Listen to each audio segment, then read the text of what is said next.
আমার আজকের recipe eggless pancake. নমস্কার দর্শক বন্ধুরা, শ্রাবণী রান্নাঘরে সকলকে সাদর আমন্ত্রণ জানাই। এটা স্পঞ্জি আর ফ্লাফিও বটে। আমি প্রথমে বাটার মিল্ক তৈরি করে নেব। 1 কাপ উষ্ণ গরম দুধ 2 চামচ ভিনিগার দিয়ে ভিজিয়ে রেখে দেব, তাহলেই বাটার মিল্ক তৈরি হয়ে যাবে। 1 কাপ ময়দা, 1/4 কাপ গুঁড়ো চিনি, 1 চামচ বেকিং পাউডার, 1/2 চামচ বেকিং সোডা আর 1 চুটকি লবণ দিয়ে আমি ভালো করে ছেঁকে মিশিয়ে নিলাম। ছাঁকনি দিয়ে ছেঁকে মিশিয়ে নিলাম।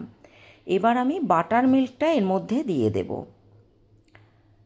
বাটার মিল্ক দিয়ে দিলাম। দেব 2 চামচ আনসল্টেড বাটার। সল্টেড বাটারও দিতে পারেন আপনারা। 1 চামচ ভিনিগার, 1 চামচ ভ্যানিলা এসেন্স দিলাম। দিয়ে ভালো করে মিশিয়ে নিচ্ছি।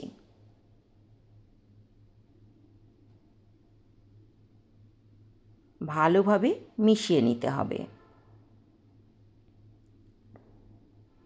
ব্যাটারটা কিন্তু একটু ঘনই হবে।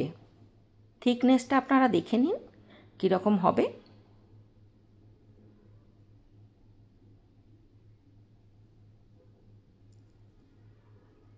আমি এবার ইন্ডাকশানে ফ্রাই প্যান বসিয়ে দিয়েছি।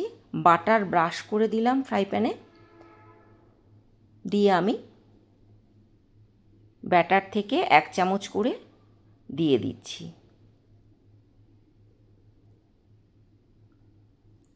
দিয়ে 2 মিনিট ঢাকা দিয়ে দিলাম। পাওয়ারটা কিন্তু নিজেদের সুবিধা অনুযায়ী বাড়াবো কমাবো।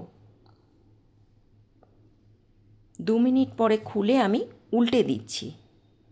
উল্টো পিঠেও আমি আবার 1 মিনিট 2 মিনিট ভেজে নেব। এটা শ্যালো ফ্রাই হবে। শ্যালো ফ্রাই বলতে এটা আমার সেকেই নিচ্ছি আমি।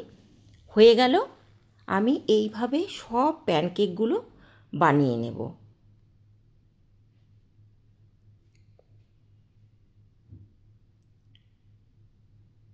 রেসিপিগুলো যদি আপনাদের ভালো লাগে তাহলে প্লিজ লাইক করবেন, কমেন্ট করবেন কেমন লাগছে,